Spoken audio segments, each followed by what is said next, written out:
Tonight, it's gone really quiet on all things concerned with climate change after a host of high-profile exposés showing that the science may be seriously flawed.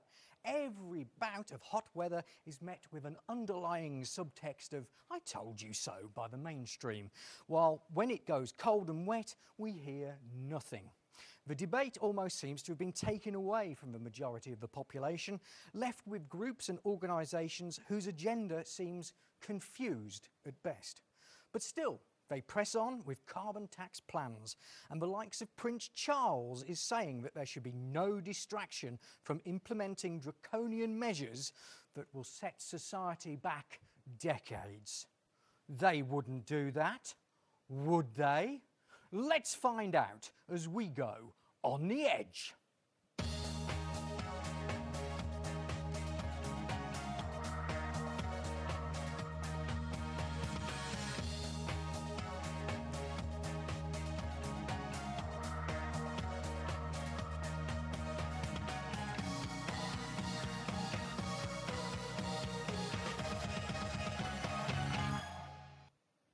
Hello there, I'm Alex G, your host, and don't forget this is a live and interactive show, so why not text in any comments you might have throughout the programme.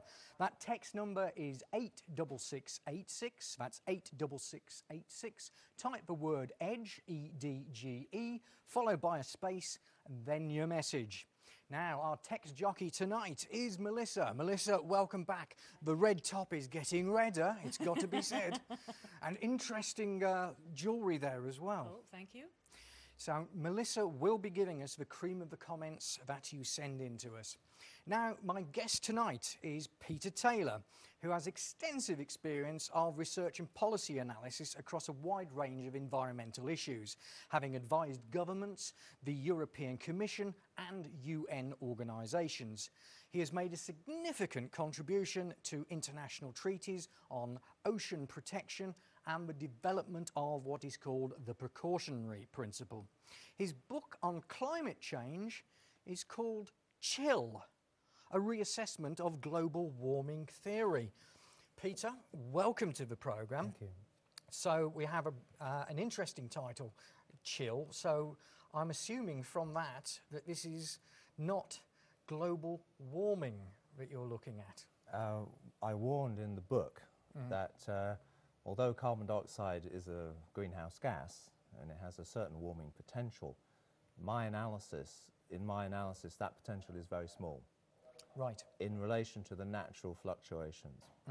What we've had over the last century has been a major natural peak. Right. Which, to coin the phrase of the people who would oppose my view, they are in denial of. Right. And the science, they will actually say we don't understand the natural fluctuations and what causes them. Nevertheless, they felt confident that that last peak was almost entirely man-made. And I said, I don't think so, and the telling point will be whether that peak turns, which it's begun to do. And I also looked into what might be causing the natural fluctuations, and recent announcements just in the last 24 hours have confirmed what I've said here. Now, this is the case because we're, for instance, only this morning on our local news, we were hearing that crops in East Anglia are really suffering at the moment. For instance, wheat is one example of something that's been devastated by this dry weather.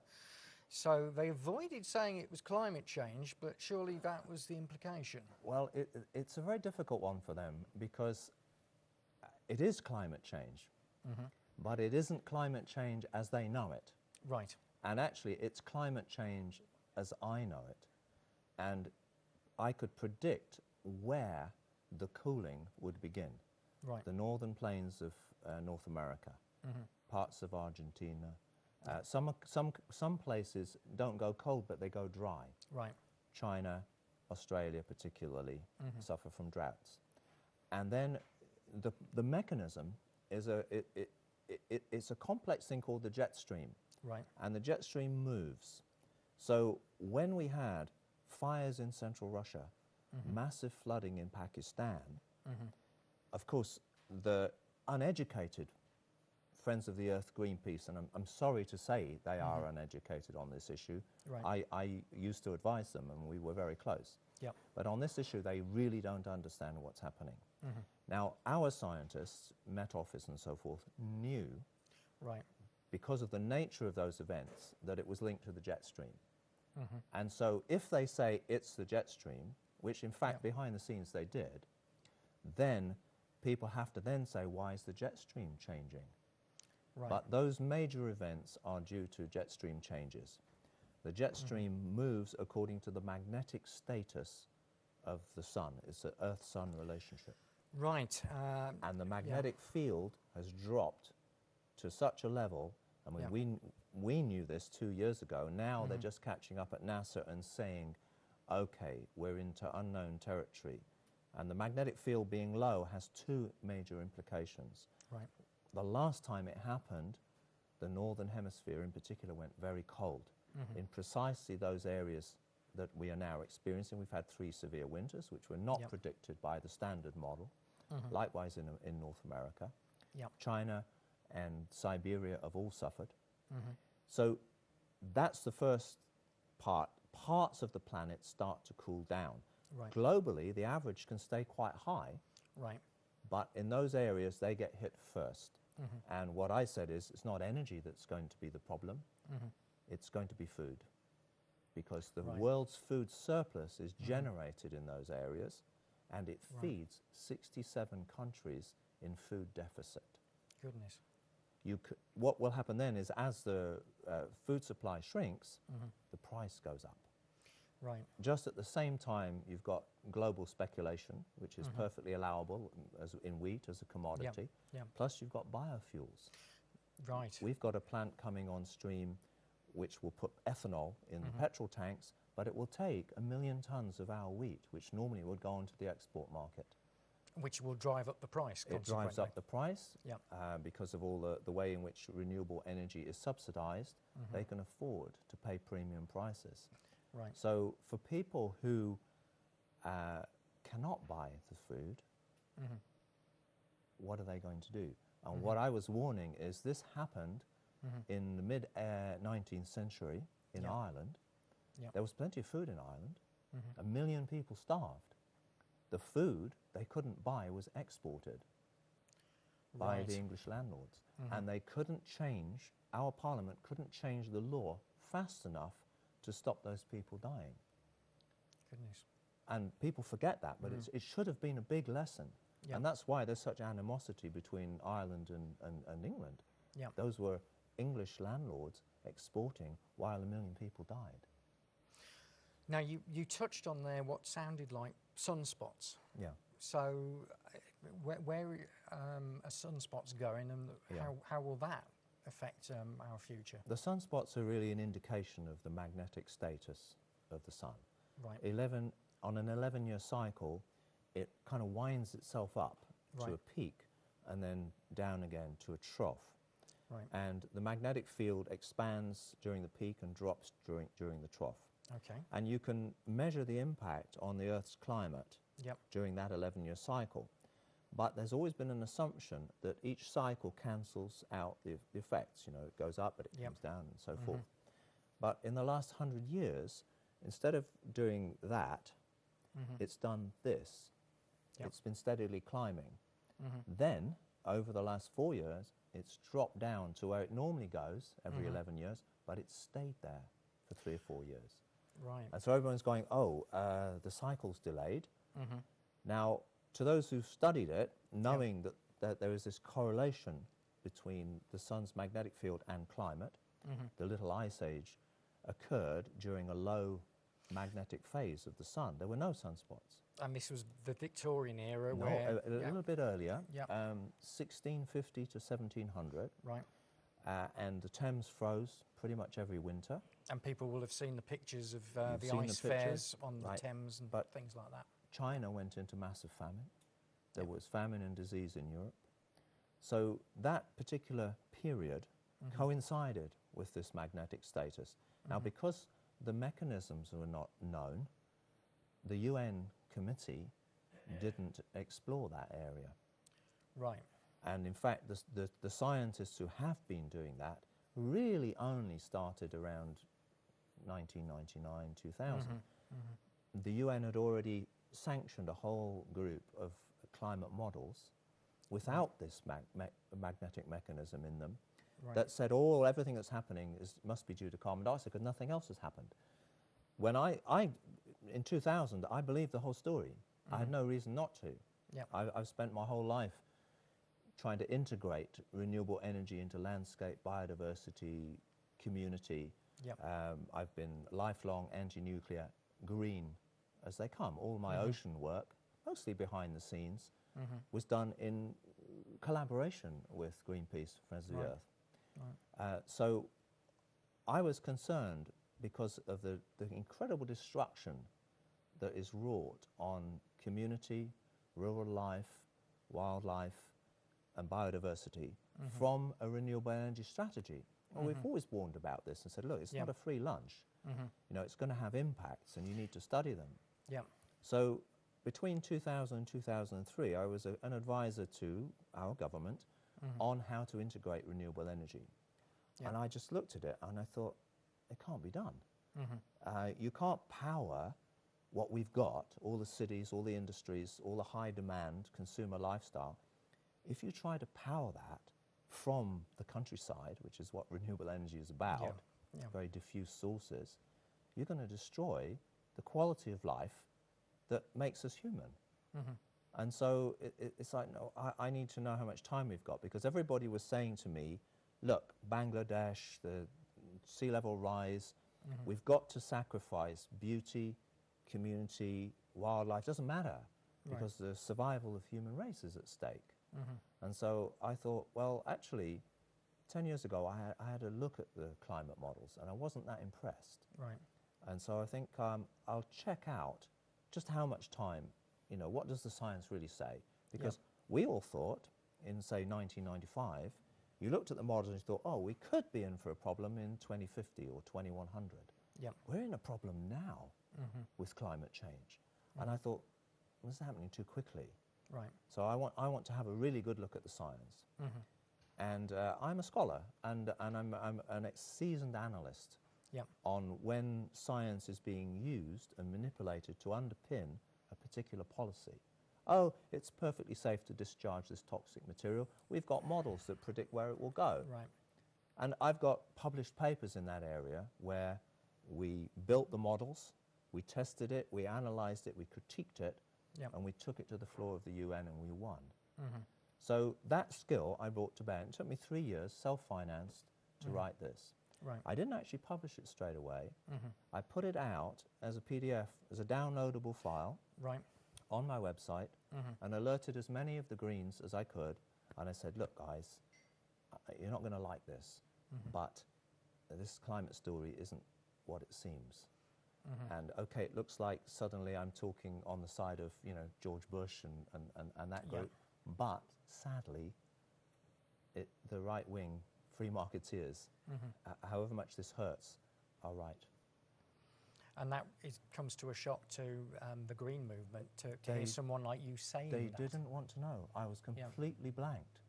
And I was then offered by a small publishing house to put a lecture I was giving into print, which I did. And they wanted something a bit more popular, and I did a scholarly piece of work. And then that was like laying down the gauntlet and saying, these questions need answering. And I sought out a former colleague who worked on ocean protection with me, full professor of marine biology. He co-authored the Kyoto Protocol. He helped to create the climate treaty. I said, Peter, you can't possibly be right. Just read the science. He endorsed the book. And he said, these questions have got to be answered before we can accept this theory. And still, I'm met, well, they won't meet. The Greens just won't engage. They won't meet, they won't engage. They say, can't possibly be right, and they even then go scurrilously looking for anything about my person that they can attack. The ad hominem approach. Plenty of things. Oh, he's into shamanism. He's not really a scientist, you know. He's a dance instructor. Of my colleague, who's an extremely distinguished scientist, but he has no profile on the internet. Right. And other than in his retirement, because he'd been also the university's chief athletics coach, he wrote a book on how to train athletes called The Miracle Workout and franchised it. That's on the net. So they were saying things like, oh, Jackson Davis, he's a fitness instructor. And I'm going, do you honestly think I'm going to lie and put, you know, that he was co-author of the Kyoto Protocol and do that? I mean, you don't know me. And it's so easy to check, though. It's so easy to check that as a fact. Absolutely. Quite absolutely Absolutely. crazy. So we're dealing with a very strange situation where the Greens will not engage in rational discourse. They've made their commitment to that line. And they won't move. We've got some interesting things to tell you after this break concerning electricity. See you later.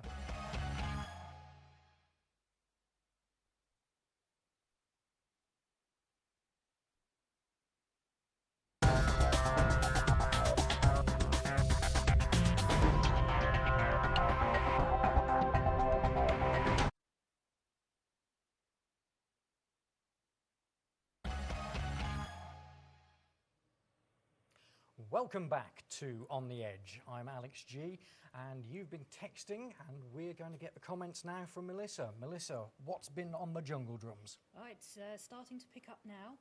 The first message I've got is from Sean. Now, I'm not sure if this is the same Sean who texted in the last time I was on the show, complaining that I never read any of his text messages. Well, If this it is the first I thing. apologise. Yeah, this is the first. Are there sinister forces driving the green agenda, is what he wants to know. Someone else has written in saying, is climate change an excuse to control the masses with more carbon taxes and oil expenses, etc.? And Steve in Cleveland said, is this the reason for geoengineering of the sky? Wow, so sinister forces behind the green agenda, Peter. How do you view it? Obviously, 10 years ago, it's a little bit different to how you view it now?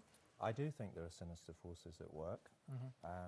I think the Greens are not the kind of Greens that I knew. They're naive politically.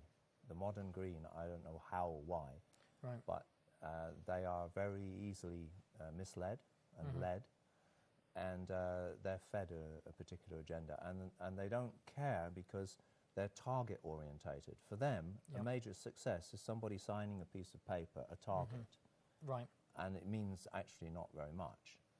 So this is a problem when you've created a massive campaign organisation. But I don't think there's anything sinister amongst that. That's just straight self-interest and political naivety. But where it does get sinister is when the man who became nearly became the most powerful man in the world, Al Gore, when he left that attempt and went on the kind of campaign trail for climate change and produced a film. Oh, right, Inconvenient Truth. Yeah, for which he received a Nobel Prize and an Oscar, and I think he really deserved the Oscar. You would normally expect in any of our fora in this country a declaration of interest. Do you have any financial interest in putting this message forward? It was nothing was said in the film that he founded a special bank several years previously, that he took top directors from Goldman Sachs to set this up, Generation Investment Management. It's primarily a carbon bank. As soon as the United States signs Kyoto, which is what he was pushing for, his stock goes into the billionaire bracket instead of, you know, the hundreds of millions or whatever he's dealing with. So that is a sinister force. It's undeclared. It's very powerful. Who does he meet with when he's not pulling in the 9 million young green activists who follow him? And in the film, there were scientific errors. When he was challenged on that, he said, well, they're justified in the sense Errors are justified. Yeah, they're justified because this is such an important thing, the very survival of humanity. And it's this fear, generating of fear, and then we've got the solution to this fear, of which geoengineering is one. A massive interest at stake. a little story about geoengineering. In at least 2004, so quite recently, Yep. the IPCC had a vice chair. That vice chair was selected by the Russian Academy of Sciences. Right. It's called Professor Yuri Israel. And he was on record as saying to the press, oh, all this hype about global warming, all our Russian scientists say it's mostly natural cycles that are going on. Right. Then Putin signs the Kyoto Protocol, right? And suddenly Yuri Israel's tune changes. He doesn't say anything at all about natural cycles. So I did a little bit of research. He was given a rather large amount of money in his Global Ecology Institute by the Russian government to come up with solutions to global warming. And it's there in the scientific press. After about 3 years, they say, oh, the only answer is to pump sulfur dioxide into the stratosphere and reflect the solar rays. So this is from a man who, only a few years prior to that, said, look, it's all hype, it's natural cycles. And then he becomes part of the geoengineering solution. Right. And of course, that's jobs for the boys. Okay. Brilliantly done there, Peter. You answered all those 3 questions with one lump, and excellently done. Moving back to what we were touching on before the break, I noted this week on the website, the Register, they said the following: Earth may be headed into a mini ice age within a decade. Physicists say sunspot cycle is going into hibernation. Heavyweight US solar physicists announced that the sun appears to be headed into a lengthy spell of low activity, which could mean that the Earth, far from facing a global warming problem, is actually headed into a mini ice age. The announcement made on the 14th of June came from scientists at the US National Solar Observatory and US Air Force Research Laboratory. 3 different analyses of the sun's recent behaviour all indicate that a period of unusually low solar activity may be about to begin. So that actually backs up what you were saying. It's actually all in the book.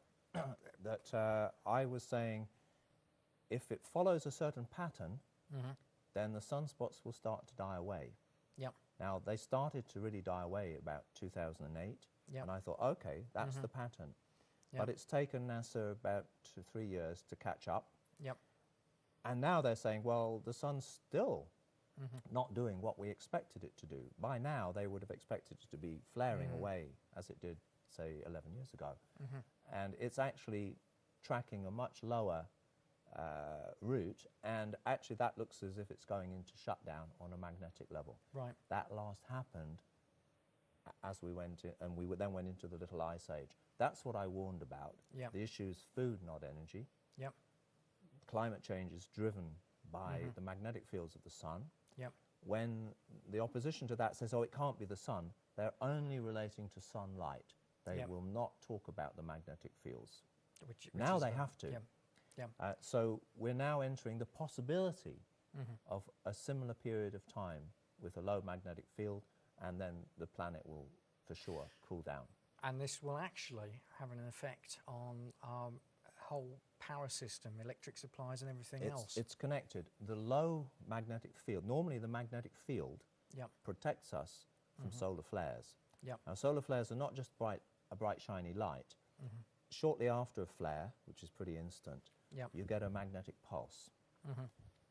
And as we've no defences against that pulse now, it'll come right in. Yep. Now, if it's big enough, and the last big one was 1859, known as the Carrington event. Again, Yep. 2 years ago, I started to warn people and say, whoa, if we had a Carrington event now, it could take down the electrical grid of the whole northern hemisphere. So nothing electrical would work. Nothing would work. In fact, the American Academy of Sciences did a report in 2008 saying to Congress, Yep. we're not ready for this. You lose the grid, and we can't feed 95% of the population. The water wouldn't run in the taps in cities or anywhere for that matter. The supermarkets would empty within 3 days. There'd be no TV, no radio, no mobile phones, no sat-nav, nothing. That is not just economic meltdown, it's massive civil disorder. And obviously it's a difficult thing to start to talk about. I chose very carefully who I talked to about it, Yeah. but I did talk to people who eventually got it onto David Cameron's desk. Really? And he actioned a high-level meeting with the US, and they announced yesterday that they've set up systems to monitor the pulses in advance, and we'd have 8 to 16 hours warning, probably, maybe a little bit longer. They travel at variable speeds, these pulses. Yep. If you shut down the grid before it hits, you might just save the transformers. You'd probably lose the power lines, Right. but your transformers are not repairable. It's actually difficult to repair power lines when you've got no electrical gear to work with. But they are now taking it seriously. And I only briefly flagged it in here by saying, if you look at the ice core record, these pulses are not rare. Every 200 or 300 years. You go back to 1859, no electricity. Right. And the pulse, it just pretty lights in the sky. Now you would be faced with a meltdown of civilization. And that is what everybody now is actioning and is concerned about. So that's very real. And we've built a technological civilization without looking at a very natural and relatively common event that could take the whole thing down in an instant. And this is intriguing to people who are regular viewers of On the Edge, because as you know, Ian R. Crane has said now would be the time to get a food and water store sorted out for, and this obviously fits the bill of a possible eventuality where that could actually come into place. Just to sort of touch back on the subject of geoengineering, again, there was an article this week in The Guardian, and this is about the Intergovernmental Panel on Climate Change asking scientists to assess geoengineering climate solutions. Leaked documents ahead of key Lima meetings suggest the UN body is looking to slow emissions with technological fixes rather than just talking.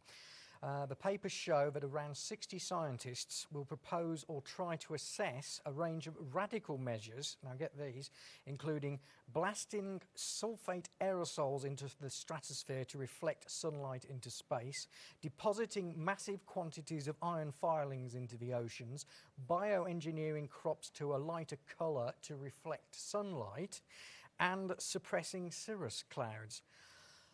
We're into bonkers territory, aren't we? Yeah, it's again jobs for the boys. This group of scientists represents billions of dollars of geoengineering interest, and they are a powerful lobby group to push the IPCC, who just rolled over and said, yeah, okay, we recommend that. Actually, they'll recommend studies are done. They know full well that none of these would pass through international treaties. Okay. But they will recommend studies be done, and those studies will cost billions of dollars. This is the sinisterness of the forces at present. I think there are further sinister things at work. Last week, for example, a local Friends of the Earth where I live, which is threatened by massive turbines, referred to certain people of a mature age who are denying climate change and are anti-environmentalist. They must be stopped by whatever means. That sounds a little bit sinister, to say the least. It's a bit sinister when you are well known in the community and they know where you live, and you don't know what kind of hotheads could be listening and thinking, well, the survival of the planet is at stake, and this guy is in the way, he's a denier, and so forth. I've had people stand in front of me in lectures and try to stop me saying things. I've had pressure has been put on editorial boards to stop me putting articles in. And the editors have said, put one of your own in, counter his arguments. Don't try to shut him up. And I think that's very sinister. And it's sinister in the sense if it's not nipped in the bud. If these people are not put in their place, then 10 years down the line, when they've got a massive carbon surveillance bureaucracy, trillions of dollars of funds, in where does that go? I asked them this. You want carbon taxes and carbon credits, but where does it go? It goes into Al Gore's bank or banks like him. Since when have they ever been democratic? They will make all the decisions as to what gets built. Yep. A dam in these biodiverse highlands, a barrage here, turbines there, geoengineering, jobs for the boys again. But you won't have any parliament to watch them. There isn't a global parliament. We had an experience with the European Union called the Common Agricultural Policy. Yep. I'm an ecologist. That has devastated both biodiversity and community for no good reason. And that also had right next to it, in the same building, an oversight committee, a democratically elected parliament, and they failed to control that kind of monstrous bureaucracy. So take away any democratic controls and you have a global banking system. You're not looking at global governance, you're looking at a global banking system that makes all the decisions. In terms of development, what gets built, who decides? It's a bank manager. Yeah, and this is true from small business From upwards, the so people should tiniest recognise local this. community, you want to do something, you go talk to your bank manager. You don't talk to the local council, they'll give you permission, they'll twiddle around here and there, but in terms of what gets built and how you get your money to do it, at the local, the regional, the supranational, and eventually the global level, that decision will be made by bankers, and they have a high table. And you talk about sinister forces, and immediately the modern green movement, this is why they're so naive. Oh, there's no conspiracy. He's talking about conspiracy. I'm not actually talking about conspiracy. I'm talking about some very brave Italian magistrates who are used to going against the mafia. And if you're head magistrate, your days are numbered, so you're a brave man. They penetrated the P2 Masonic Lodge in Rome in 1982. And they said around that table were all the bankers, all the military, all the secret services, the mafia, and the media. Certain Silvio Berlusconi sat around that table. That's where the decisions are made. They have a conception of progress. It does not include empowering local communities. And we'll continue after this break.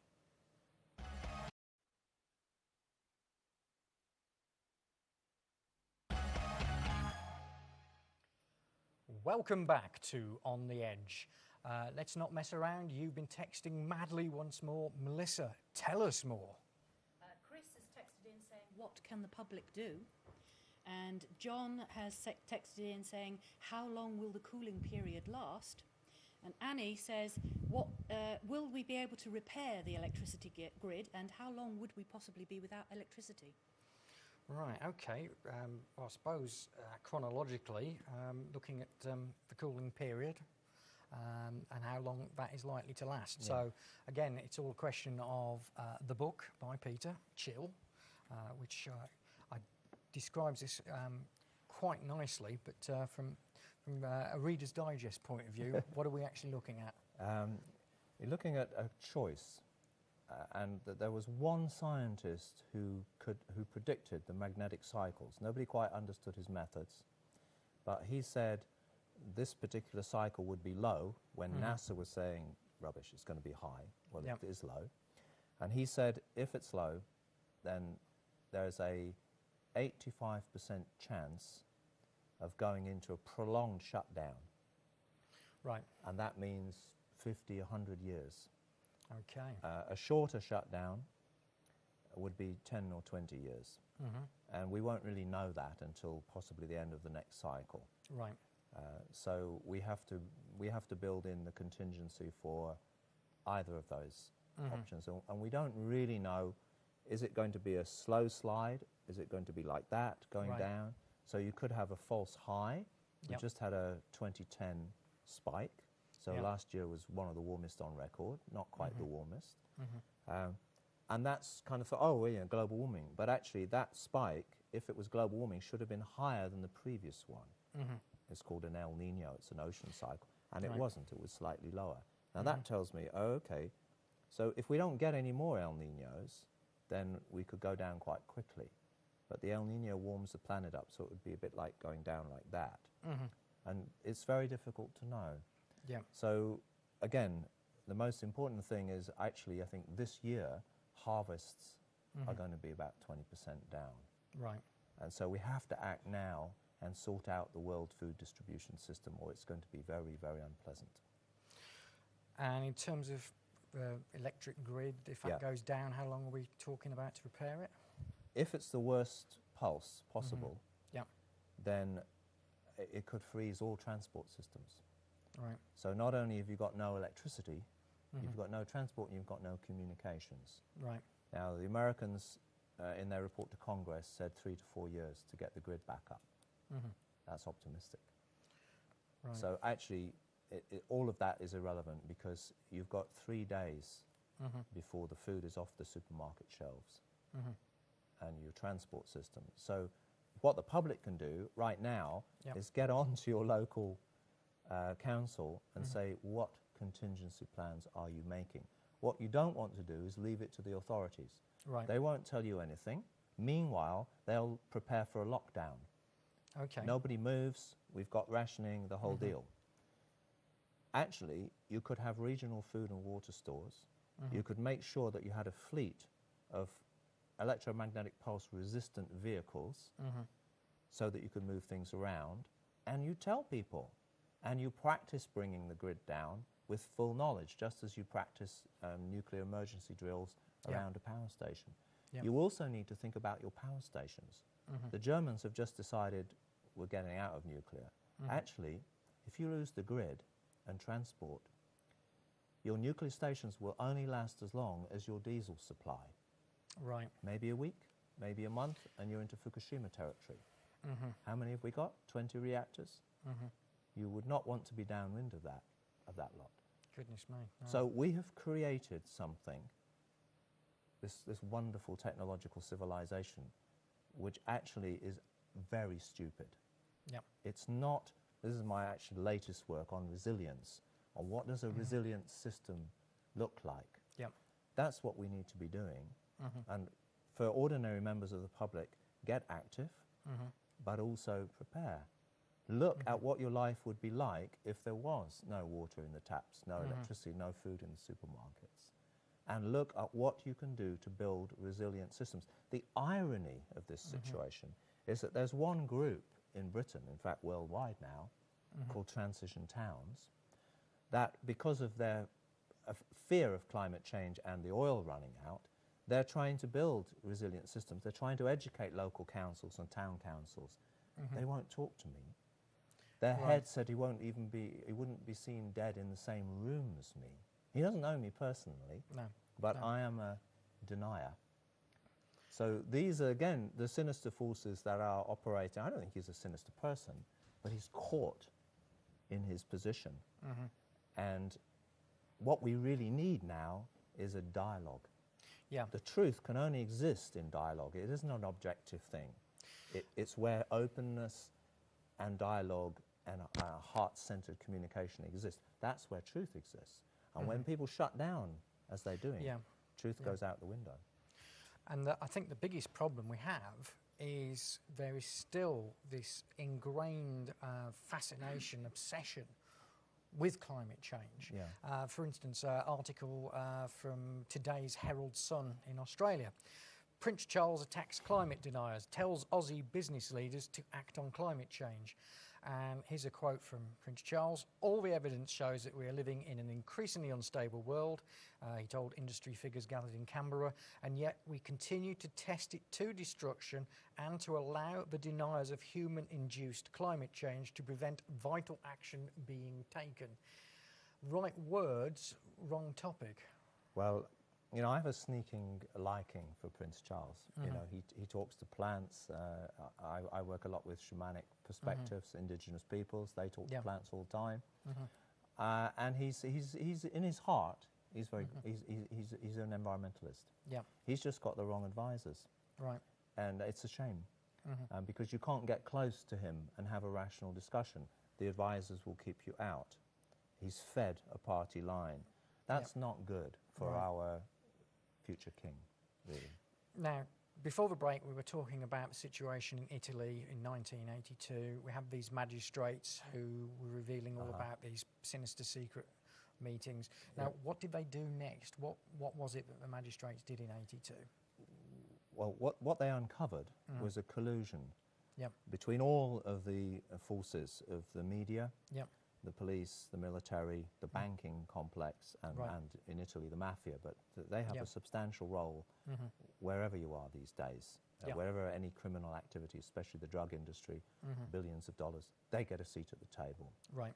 Now, what the magistrates said was, and they issued this warning to every government in Europe, and they said, we've got evidence that these lodges exist in all of the major cities, Paris, Madrid, London, New York. And so similar groups engineering a political agenda through the media, a scientific agenda, a banking agenda, development money, development aid, all of that kind of thing, all of those key decisions. So your naive Green, who hasn't a clue what happened in 1982, and will point the finger at me and saying, you know, a conspiracy theorist, they are missing that that is going on, and they themselves are being manipulated. So that was whistleblowing nearly 30 years ago. Absolutely. Effectively. Yeah, yeah. One grain of potential good coming out of this, I noticed also in the Telegraph this week. They say climate change should be removed from the national curriculum. The government advisor conducting a review of the syllabus for 5 to 16-year-olds in England has claimed. Tim Oates said schools ought to choose whether or not to teach the subject, as he called for the curriculum to get back to the science in science. Now, climate change has featured in the national curriculum since 1995. So that's intriguing. It is. The dilemma for somebody like myself is that the Telegraph has an agenda as well. Right. And that agenda is fundamentally free markets, unregulated, that kind of right-wing free market liberalism. And so they are dead against climate change from the perspective of carbon taxes, Yep. global governance, all of that. Yep. And so then the leftish Greens think that I must be in the same category. And so that's the difficulty. Oh, you're with George Bush. No, I'm with you. If you could just see it, you know, I'm actually a seasoned environmentalist and green in that respect. Yeah. But green in the sense that I care about people as much as I care about some concept of the planet. Yep. And you can't move forward by crushing the emotional realities of people who value community, landscape, beauty, balance, harmony, biodiversity. You can't sacrifice that in the name of progress, because you don't end up with progress. Yeah. And the whole thing that amazes me is here we are, we're over 2 years down the line from the University of East Anglia's release of all these emails, which are damning in terms of what they actually say about how the science has been manipulated. And yet it seems to be, getting back to the 1982 prophecy from the Italian magistrate, that the media has managed to completely and utterly misrepresent what was in those emails and the severity of those in terms of damning the science as it stands. Well, some media, unfortunately, again, the right-wing media, I don't want to take sides on this, reported it reasonably well. You know, Christopher Booker in the Telegraph, for example. What was more sinister was the way that the scientific establishment, who should have recognized malpractice when they saw it, exonerated those scientists. They said, oh yeah, they did a few things like manipulate the peer review and so forth, but they found nothing wrong with the science. They didn't investigate the science. There were 4 inquiries and not one of them investigated the science. Right. And many critical scientists wrote in with full details of what they had covered up at East Anglia. It's a technical issue, but it's very clear you don't do that. That was not in any of the inquiries or investigations. It's called hiding the decline. Right? Which is the phrase they used. And that's what they were doing. They were manipulating data, which it's not legitimate to do that. Right. And the academic establishment you know, looking through the... Of a telescope, yeah. That's what they Yeah. did. We'll look at it, Right. but we'll look with this eye, you know, and The Nelson has, trick, that yeah. actually has shaken a lot of people who read those emails and went, ooh, this is fishy. What will the establishment do? Yeah. Now they've seen that. And I think that accounts for a lot of growing disbelief in the whole climate story. And with all this going on, Peter, you actually strike me as someone who's fairly optimistic about the future. I know people who are listening to this are probably thinking, good Lord, you know, it's the end of the world as we know it. And, you know, Peter, you've got a way of handling that. And I what have. is I'm that? fortunate in the sense that I was trained by a Himalayan yogi to be as close to what's everlasting as possible. Yeah. And I've also worked with a lot of shamanic practitioners, Native Americans, Amazonians, Eastern Europeans. Yeah. And there's a point in your training where you see that all human beings are actually connected and that they're not separate. There's only one humanity here. Right. There's a lovely new song, there's only one presence here, right? And it's like that transcends all the religions, all the squabbles, and all the drama. So we're approaching a massive drama, and all of the shamans and yogis, my master included, are saying, it's coming, be ready. When I first heard that 25 years ago, I thought, I'm a scientist. There must be something out there that can come, right? Yeah. Now I know this pulse can take it down tomorrow. So it's like, okay, so where are we with that? Now this is nature. Yeah. And she has a dark side. Periodically, she wipes the slate clean so that new growth can happen. Yeah. Now, we have been in a kind of technological hubris. Aren't we the business? Not in Japan anymore. They're saying, ooh, we shouldn't be so dependent on this technology. They've had a awakening experience. Do you think this has something to do with Germany as well, pulling back on Yes, the nuclear side? I do. You see, the Germans are unique in Europe. They're the only ones who've experienced complete breakdown of civil order Right. after the war. When I was more active, my research group was commissioned by the North German government, Lower Saxony, to look at a particular technology, which they were being asked to license. It was a British and French joint venture. Yeah. They looked at our analysis, which they weren't being given by the industry, and said, my God, if we'd had that technology in 1945, central Germany would be uninhabitable today. Goodness. And they said, we're not going to license it. Excellent. Well, under the radar, around the world, we've been with Peter Taylor. You've been with us on The Edge.